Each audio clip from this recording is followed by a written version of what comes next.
creator of Zine. Yeah, so thank you for the Colony Theater for having us, and Creative Mornings as well, and for everybody showing up so early here this morning.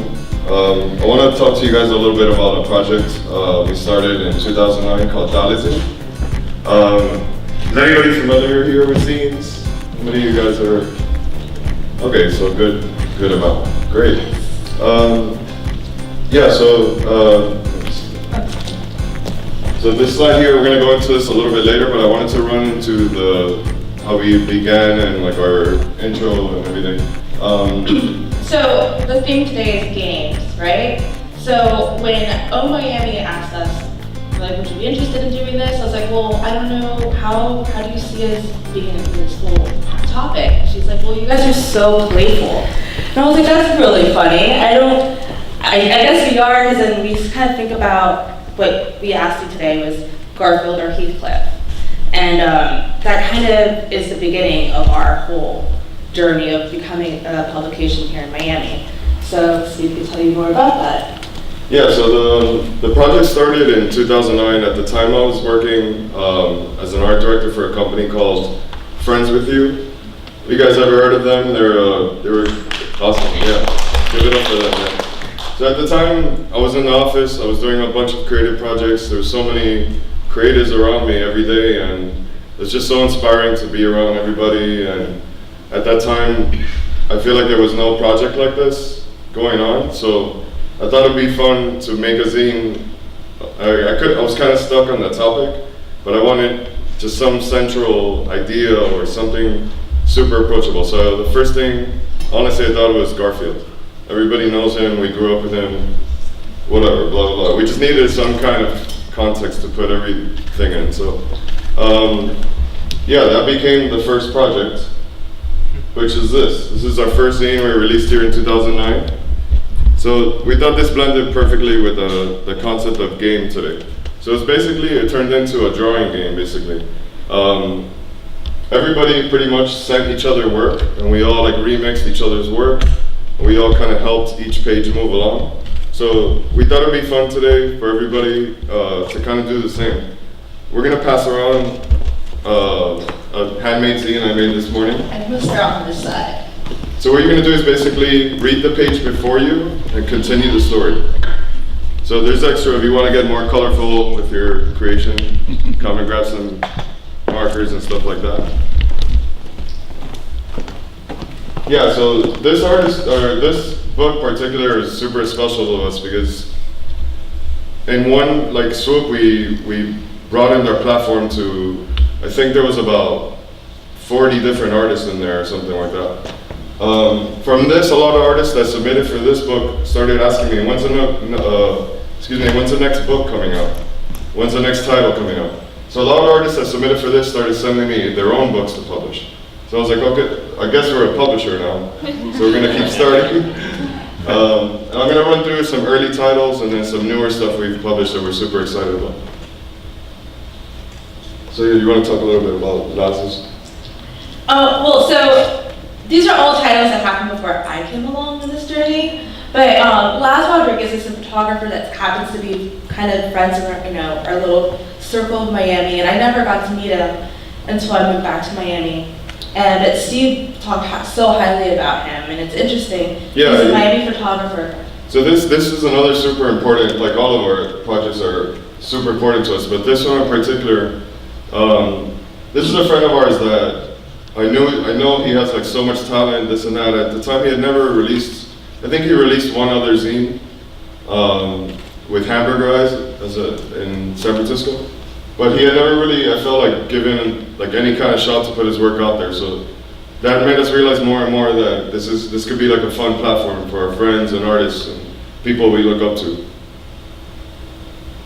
So this is the Zine mascot, Billy, our dog. Some of you know him already. I'm sorry he couldn't come today. Yeah. He sleeps in around this time. That was released a few years later. Busy schedule. Yeah. So this is another project we released around, I would say 2011 or 2012. This is my friend Gabriel Alcala. Maybe you guys know of him. Are any of you guys fans of Jacuzzi Boys? Yeah.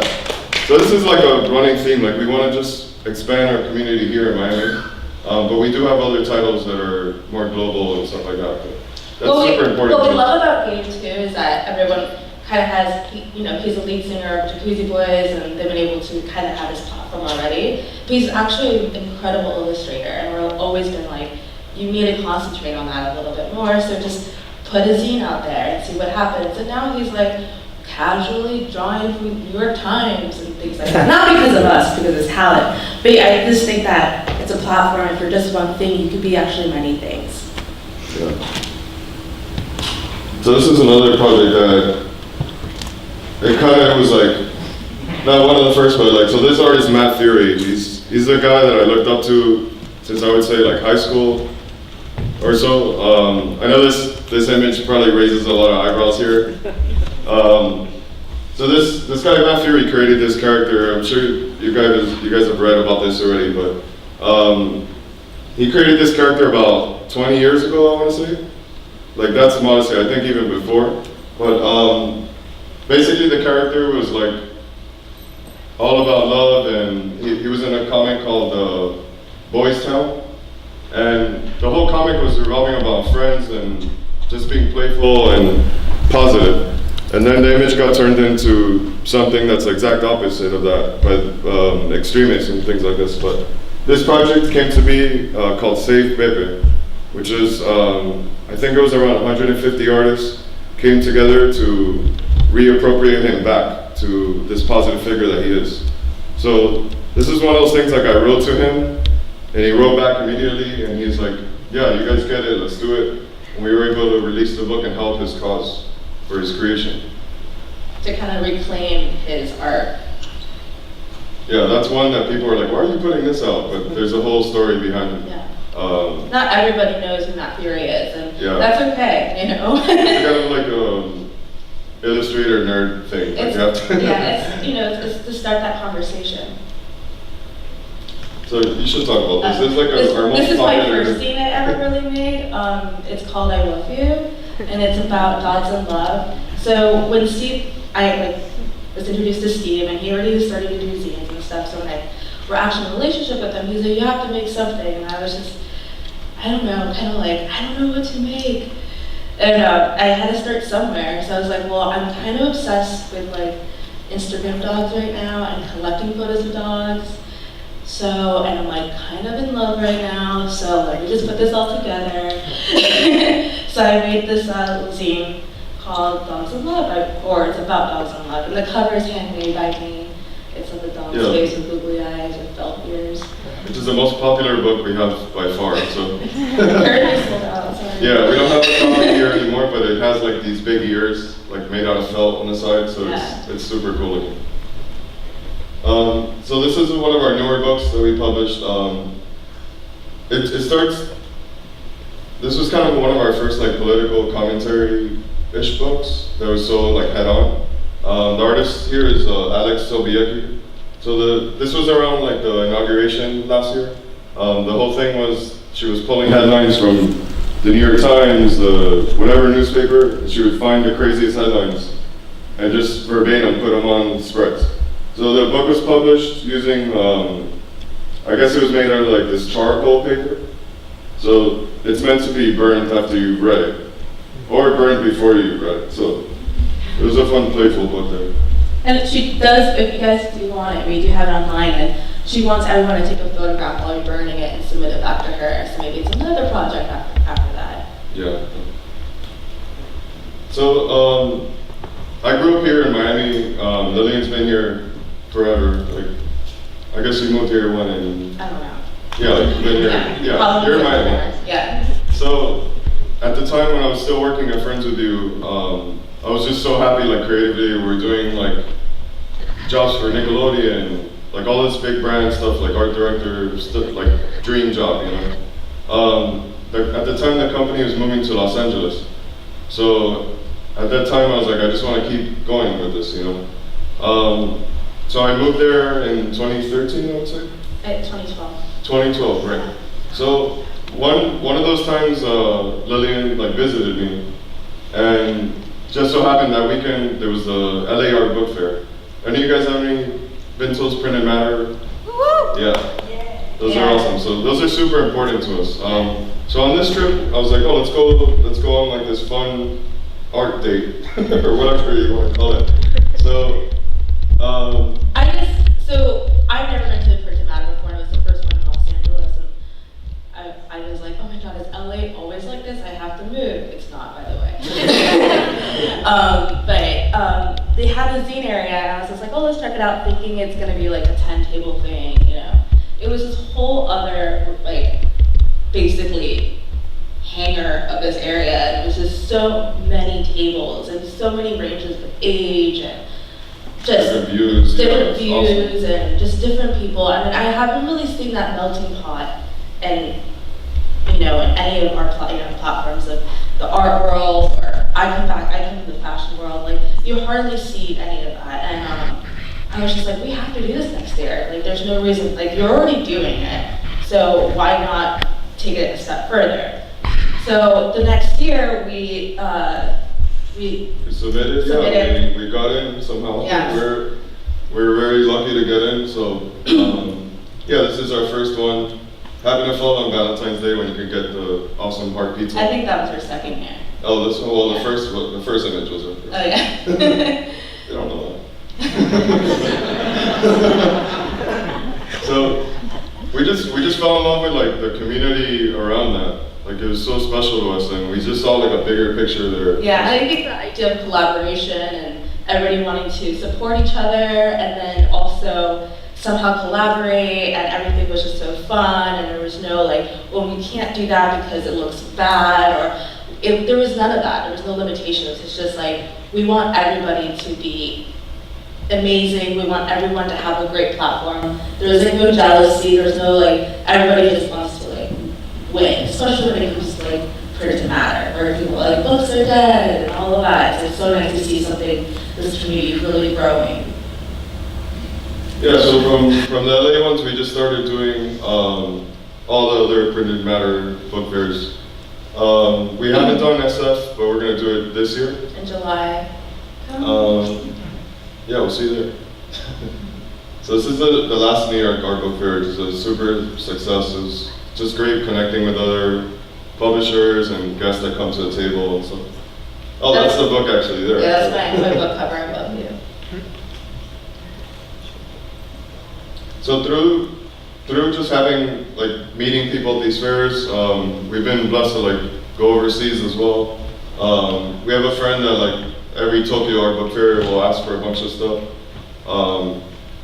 and she'll carry our products over there, which is great. And did any of you guys go to the last Zine fair? The one in Miami? Yeah, that's awesome. So we're super excited that like Exile is doing this. It's just so great to have this in our own community. So that's like a big part of Zine. Like, we're just trying to broaden the community and give a voice to people that like really don't have that, you know? Yeah, and like independent publishing is like intimidating as it sounds, and I'm always like, I guess I'm a publisher. There's that confidence now, especially with like the Miami Zine Fair. You see so many young, older creatives just putting their stuff out there, and there's, if you weren't able to go this year, definitely go next year. It's just so inspiring to see everyone putting their stuff out there. Submit for a table as well if you haven't. Yeah. It's just such a great, encouraging place. So around when did we move out? Like 2015 or so, we moved back to Miami, and we got approached to do a project for Basel. So we thought we'd do like this zine library thing. So at this time we had already published. We were I think on our 30th title or so, around there. And we got asked to do a project in this space in Wynwood.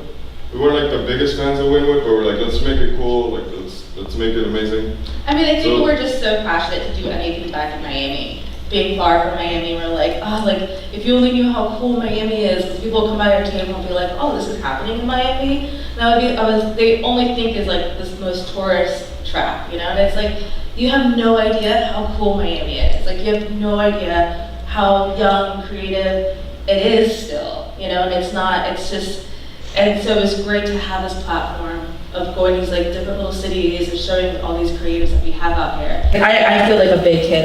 When I think I'm an adult and like driving sometimes, I'm like, how is this happening? I'm supposed to be at like drinking juice, watching cartoons. So I think about nurture a lot with children and for adults too. So I think that comes with zines and like it's therapy and our workshops a lot. This zine here, Scrape Zine. This one might be a little bit more, I don't know, obscure, but I love the way I came. So the way I came to the zine, I was at an advertising job here in Miami, and one day I strolled into work in like a Bad Brains t-shirt, and this guy came up to me, like older gentleman, you know, like one of the higher up bosses, like creative directors. He's like, "What do you know about Bad Brains?" And I'm like, I like them, like they're awesome, whatever. And then he's like, "Dude, I used to have a zine called Scrape." And I'm like, "What? I never heard of this. Like, how do I know about this? It's a Miami zine?" And he's like, "Yeah, I started it like in 1988." So it was just super cool to like listen to his stories about it. And he was the first person to interview Ian Mackay from Minor Threat in Miami, or South Florida in general. So he'd like, it was just really cool like seeing what other people have done in Miami in the past. And then later on, these to the left predate most of all of those, but yeah, I guess all of these.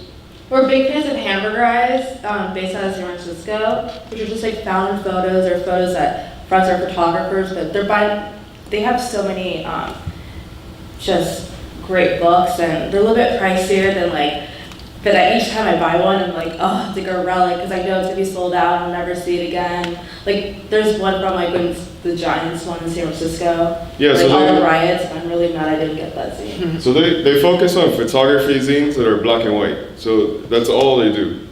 And they select these photographers. Ray and Dave, the founders of Hamburger Eyes, they're photographers themselves, but I always loved how they just stick with this one thing, and they really care so much about this like one kind of medium. And that's always inspired us, for sure. I will say that you forgot on my part, Martha Stewart's a big influence for me. All right, thank you guys. So we want to